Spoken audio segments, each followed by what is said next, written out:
Welcome to TradeTheMBI.com. This is John. This report is for the 29th of August. Well, Friday began with some series of positive extremes as we were spiking up, and I marked them. And as we started to fill them back in, the selling just continued.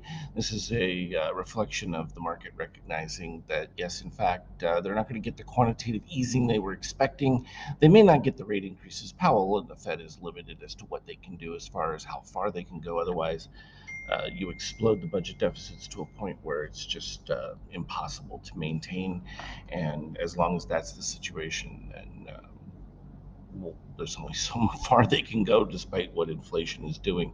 Now, back at the end of July, we had this positive extreme here at the 39.93, which was the ultimate retest level. But then when we developed a second set of uh, positive extremes right there, we had that 41.13. And as we had our sell signal from the MBI reading early on, along with our DOC spread, we filled that and immediately got a little bit of a return coming back up into it. But as that steel was popping up, we've got no response from DOC red.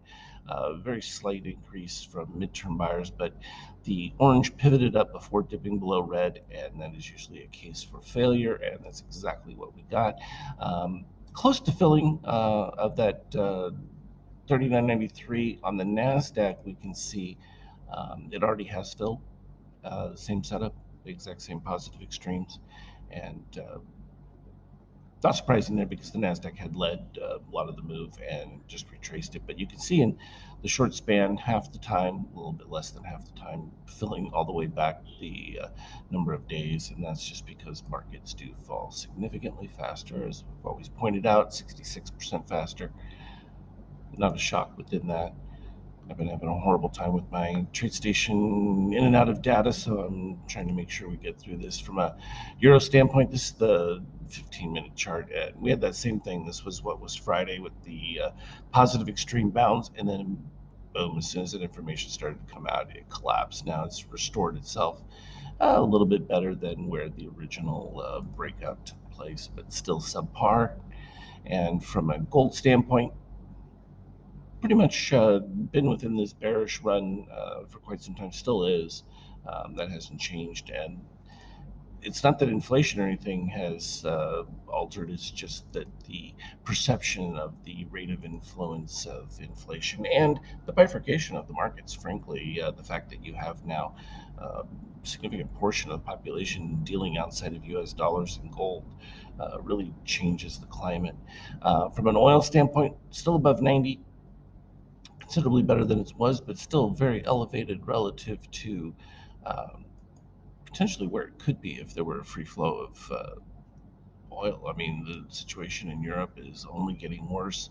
You're seeing now lines in Poland where people are waiting for days to pre-purchase coal and that because um, they know what it was like under the Soviet era, and they're preparing early.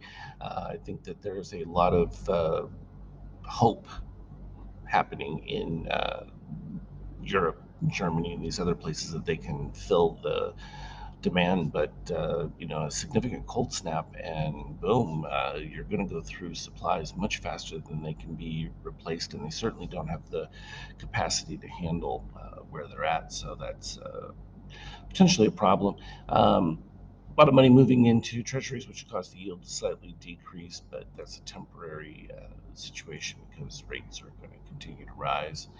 Um, Bitcoin's trading along with the market fairly reasonably, but there was that 22K kind of support resistance, and as we broke below, the selling has continued. Now it's going to be a question whether it can even hold the 18. Now it's looking pretty decent here as far as the dip of MBI white, but you're going to have to see the magenta cross back above that, and we're in the extreme oversold here, and usually we get a bounce back in the negative 20 range of red DOC in that.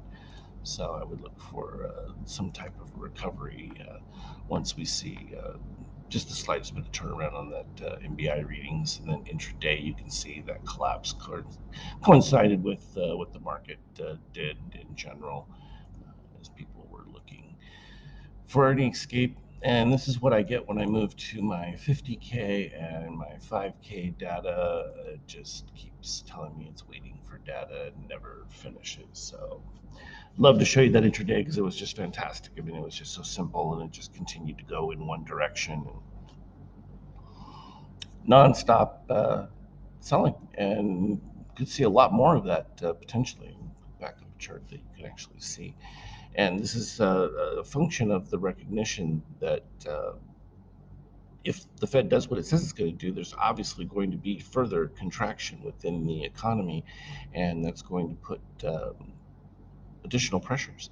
And you look at some of the other data coming out about harvest and things like that from the Midwest with the drought conditions, heat waves, and various other natural occurrences. You get quite a confluence of events that could make the fall quite interesting, and particularly as we head into an election cycle, that's going to throw in another dynamic. And so we're going to be all over it. As always, though, trade well. Look for me on Skype chat. We'll talk later.